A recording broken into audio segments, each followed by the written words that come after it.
Next to Putin on the naughty list, Nicolas Maduro, a Venezuelan narco terrorist. Tonight, the president is meeting with his national security team on this very matter, which comes after Trump alerted airlines, pilots, drug dealers, and human traffickers, quote, the airspace above and surrounding Venezuela to be closed in its entirety. It's about to get hot for the murderers and marauders.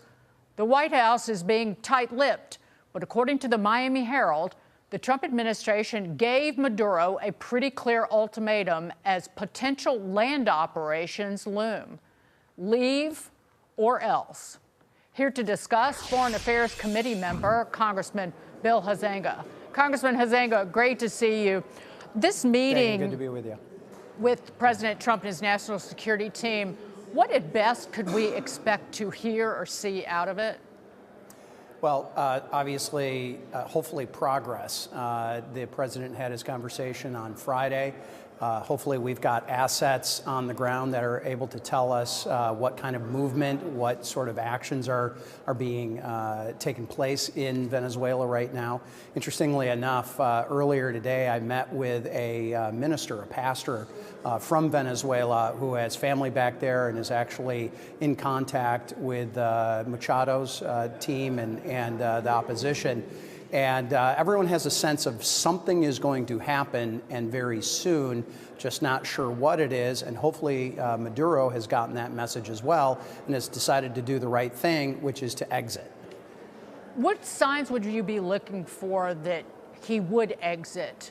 And it's a tall order to ask somebody with ties to say, and it's all linked together to Russia and Putin and the communist regime in Cuba, yep, for him to go quietly.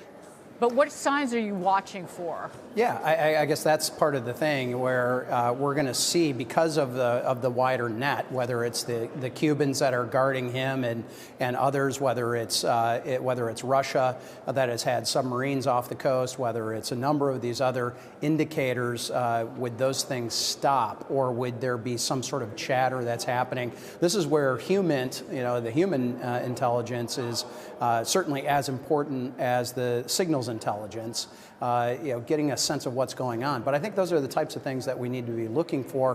What are those indicators? I also sit on the Financial Services Committee where we do all the sanctions, for example. Is there some sort of movement happening that can be detected by Treasury or other money systems around the world where they're trying to move assets, for example? Those kinds of things would obviously be big indicators that they are thinking about, shall we say, an alternative future.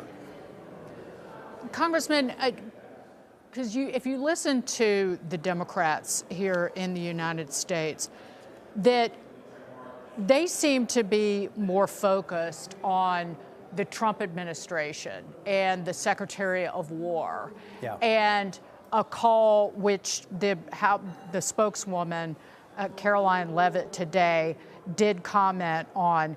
President Trump and Secretary Hegseth have made it clear the presidentially designated narco-terrorist groups are subject to lethal targeting in accordance with the laws of war.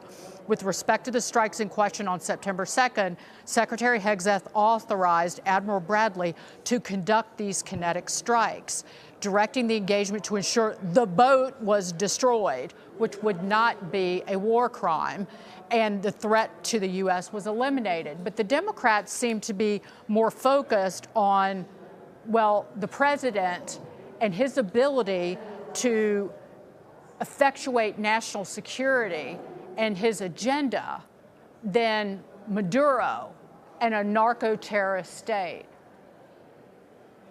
Well, Dagan, we're seeing a continuation from both the first Trump administration into now basically the first 10 months, 11 months of this Trump administration, where for some folks, it doesn't matter what the action is or what the declaration is or what the stance is, they must be opposed to it. They're viscerally opposed to it.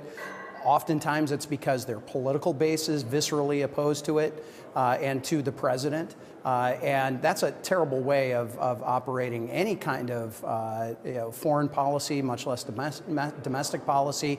is simply a reflexive no to whatever is going on, even when it's the right thing. And so I think this is certainly a sad continuation of that on a different level now with a specific country.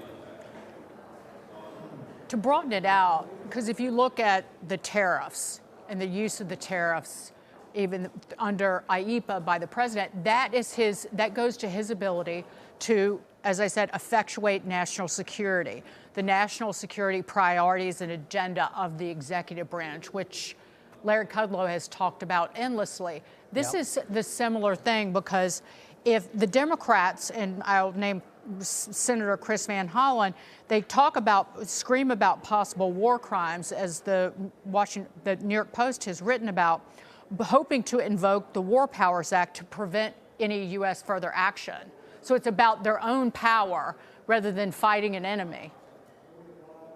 Yeah, you're absolutely right. Where, obviously we've seen both the Biden administration, previous administrations, including the Obama administration, take very similar actions in various parts around the world, whether it be in Africa, whether it be in South Asia, and it's silence, right? And that, again, it kind of goes back to the first point, which is, for some, it is just a reflexive reaction to the fact that Donald J. Trump is president of the United States.